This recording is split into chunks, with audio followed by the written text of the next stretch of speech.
자, 우리 통정호의 표시 파트라는 요 테마에서 우리 선의의 제3자에 관한 요 내용을 집중적으로 물어봅니다. 오해하시면 안 돼요. 이 선의의 제3자는 이 통정호의 표시에서만 등장하는 건 아닙니다. 아까 비진의 표시, 통정호의 표시, 착오에 의한 의사표시, 사기강박에 의한 의사표시, 공이 다 적용되는 것들입니다. 아시겠죠? 근데 특히 이제 이 통정호의 표시 파트에서 얘를 다루는 거야.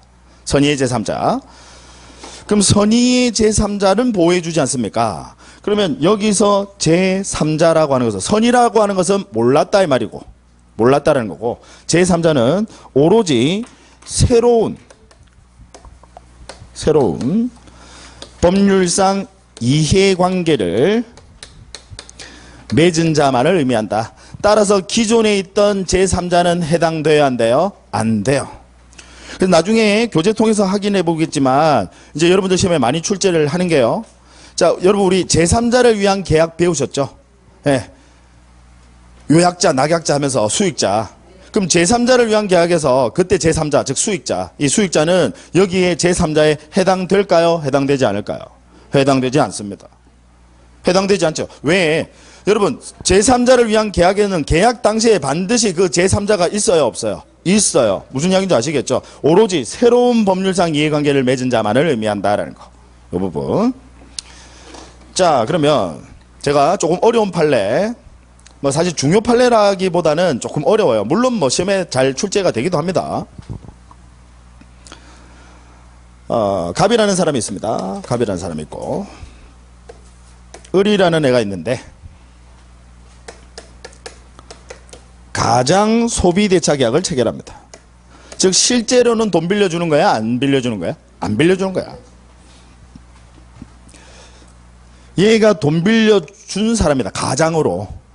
그래서 얘를 가장, 물론 소비대주 또는 가장 채권자, 가장 채무자입니다. 그러니까 실제로는 채권자 채무자 아니다 이 말이지. 근데 왜 이런 짓을, 판례니까 실제로 있었던 사안이잖아요. 왜 이런 짓을 할까요, 여러분?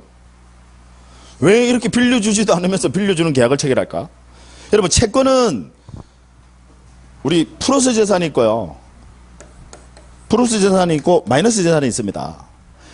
이 플러스 이 재산, 즉 순자산이라고 하죠. 그래서 얘를 우리 법에서는 적극 재산이다라고 표현을 합니다. 플러스 재산.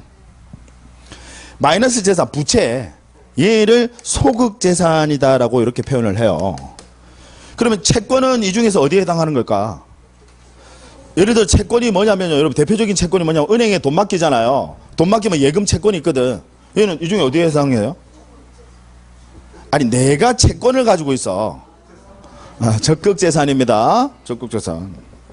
그러니까 얘가 왜 이런 짓을 하느냐. 자산 부풀리려고. 자산 부풀려서 신용도 높여가지고 다른 사람한테 대출 왕창 받으려고 이런 짓 하는 거예요. 그러니까 뭐 예를 들어서 실제로는 뭐 내가 임금이 100만 원 받는데 부풀려가지고 500만 원 받는 것처럼 대출 받으려고 이런 짓 하는 거예요. 가장 소비대차. 얘가 가장 채권자, 얘가 가장 채무자입니다. 근데 이제 이런 짓 하다가 부도가 난 거죠. 망했어. 그래서 법원으로부터 파산 선고를 받습니다.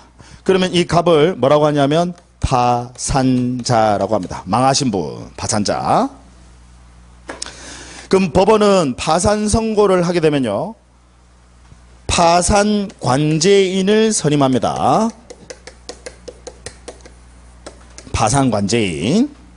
자, 그럼 이 파산 관제인은 누구를 위해서 일을 해주느냐면요. 갑의 채권자들이, 얘 망하신 분이잖아요. 그러면 갑의 채권자들이 있을 거야. 가령 A라는 채권자도 있고 B라는 채권자도 있고 C라는 채권자도 있어. 이 채권자들을 뭐라고 하냐면 파산 채권자라고 합니다. 여기 파산자의 채권자다 이 말이지.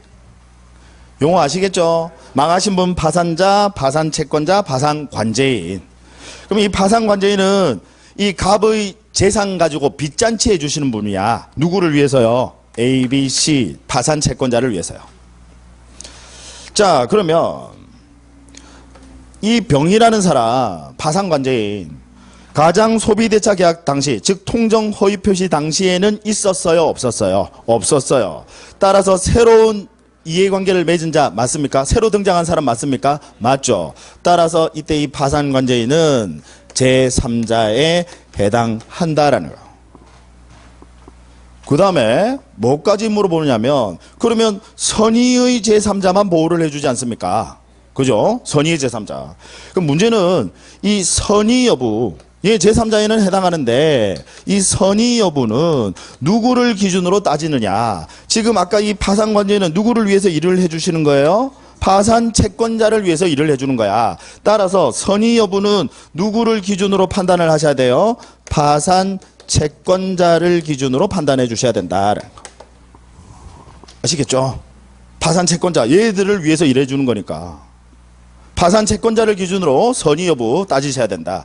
자, 그러면 파산 채권자가요, 만약에 전원이 악입니다. 즉 얘들이 가장 소비대차 계약을 했다는 사실을 전원이 알아요.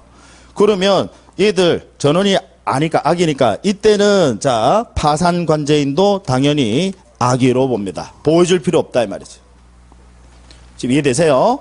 자, 그런데 파산 채권자 중에서 일부라도 선입니다. 단 한 명이라도, 가령 A는 선이야. 그러면 얘 보호받아야 되거든. 이해하시겠죠? 따라서 이때는 악의로 봅니까? 선의로 봅니까? 선의로 본다라는 거. 이게 시험에 어렵게 출제되면 얘를 물어봐요. 아시겠죠?